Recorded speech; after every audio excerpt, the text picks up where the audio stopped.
and gentlemen, put your hands together for author, poet, Tawana Petty.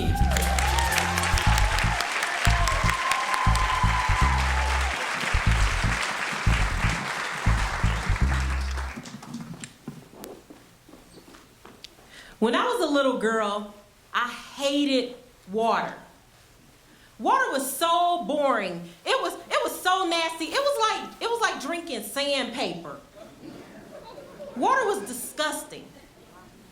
But every time I turned around, my mama was trying to get me to drink water. You need to drink so-and-so ounces a day.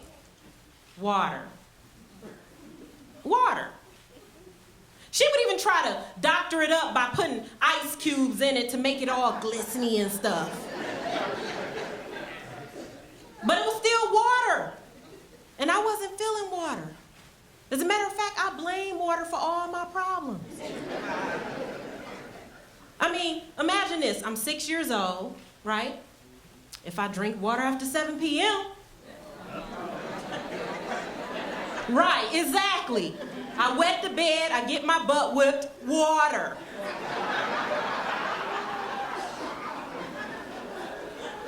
"10 years old, I discovered water balloons, right? Water balloons are supposed to be fun. So I fill it up, stand on my mama's bed.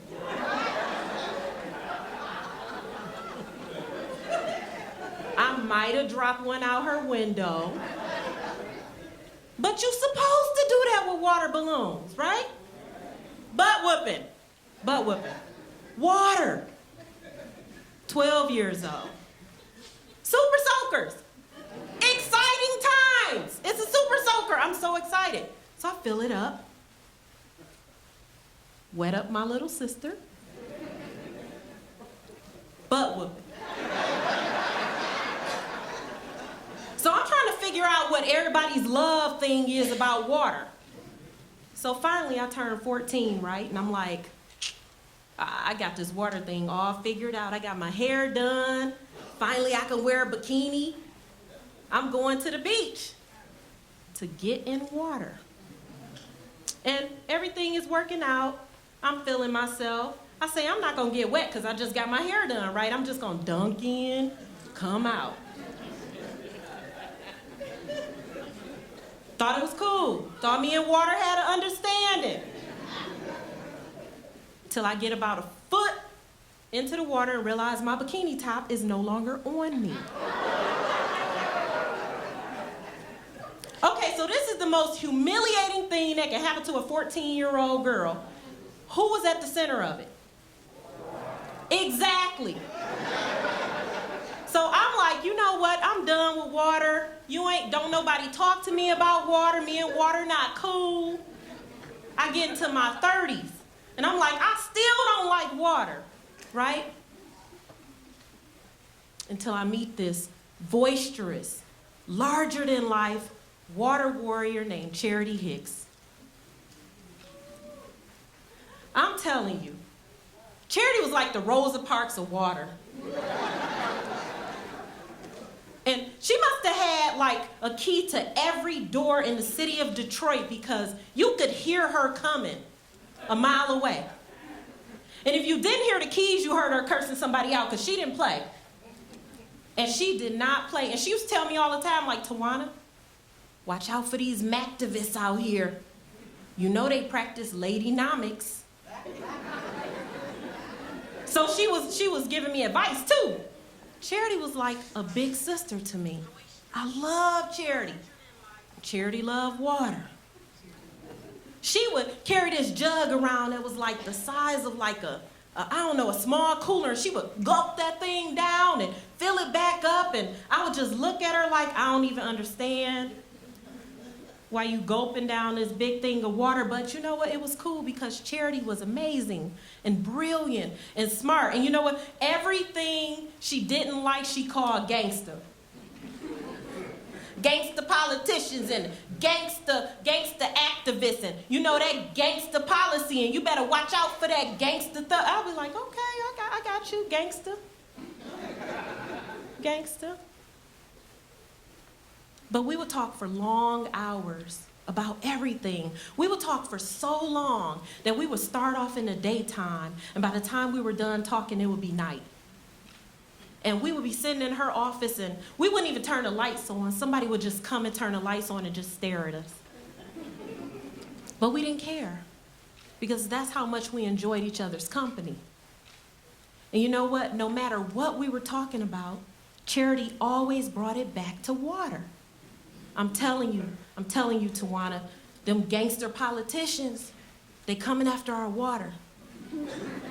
First it's gonna be Detroit, then it's gonna be Flint, it's gonna be Benton Harbor. Black folks catching hell all over the globe. I'm telling you, pay attention. So, I'm listening, right? But I'm like, it's water.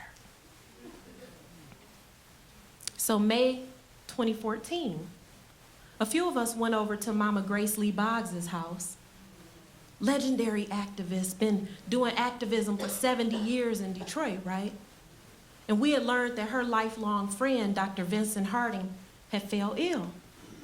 So we went over to her house to sing to him, because he loved singing. And Dr. Harding was a legendary activist too. I mean, he wrote speeches for Dr. King.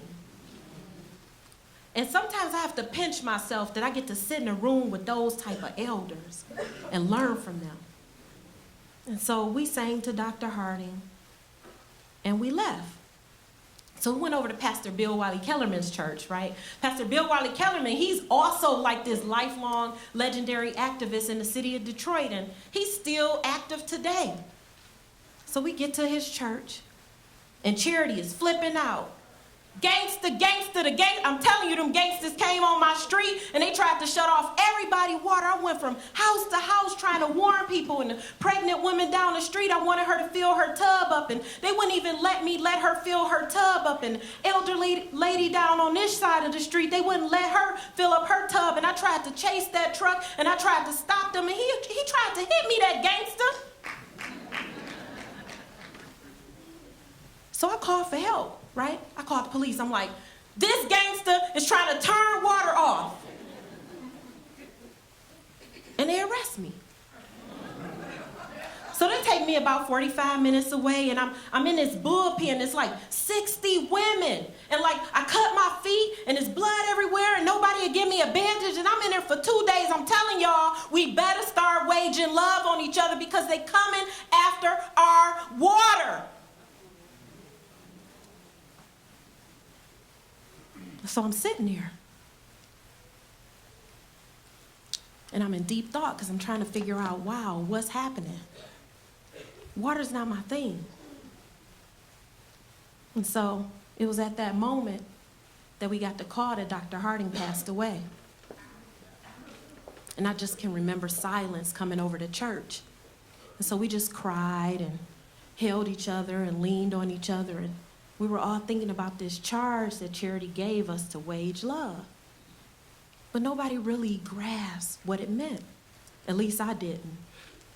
It was the first time I was thinking of love and water in the same sentence. So I had some thinking to do. And I was heading to Chicago, so I figured I would deal with that when I come back. We traveled a lot, so Charity was heading to New York, and I was heading to Chicago, and we always catched up after our trips. And so I figured when I get back to Detroit, we'll talk about this wage love thing she was talking about and this water thing she was talking about, because that's what we did.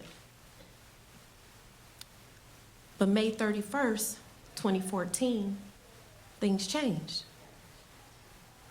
I'm on my way back from Chicago, and we get a call telling us that someone had ran into Charity as she stood at a bus stop in New York going to talk on a panel about water. And the guy had ran into her, and he left her there. And I couldn't believe it. I'm sitting in my seat in the car, we're on the freeway, and I'm just sinking. And I can't think of anything to say. All I can do is pray. Please let her be okay. So I get home, and as I'm walking in the door, I get a phone call telling me she's in a coma. And all I could do was pray to God, please, please don't take Charity from me. She's like my big sister. She did everything for me. When I had fibroid surgery, she took me to womb healing ceremonies. She took me and she built an altar in my living room. She taught me how to honor my ancestors and my elders. I still have to learn from this woman. Please don't take this woman out my life. And we organized healing ceremonies, and we organized candlelight vigils, and we did everything we could to bring Charity back. And every day she was in a coma, I talked to her over the speakerphone, and I prayed that she would come back to me. I tried to tell her jokes. They sucked, but I tried anyway. I even sang to her, "This little light of mine, I'm gonna let it shine."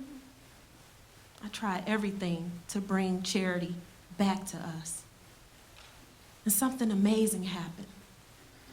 People started to get the call to Wage Love, and Wage Love was everywhere. It was on buttons, and it was in newsletters, and it was on newspapers, and it was on websites and t-shirts, and people were saying Wage Love, and it was hashtags. It was everywhere. And water warriors started to spring up all across the city. And Pastor Bill, he even laid his life down on the line to block the Heinrich trucks from turning water off. He's a part of the Heinrich 9 today.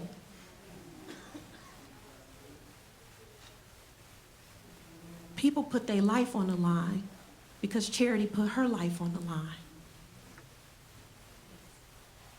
But June 30th, 2014, Charity, you left your body. You didn't come back to us. But something amazing happened in me. I fell in love with water. I carry a water bottle with me everywhere I go.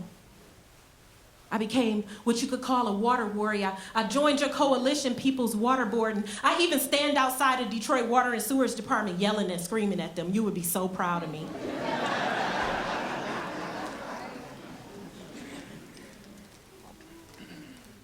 And I made a vow that for the rest of my life, that I would fight for people to have clean and affordable water. But I'm still not getting in the swimming pool.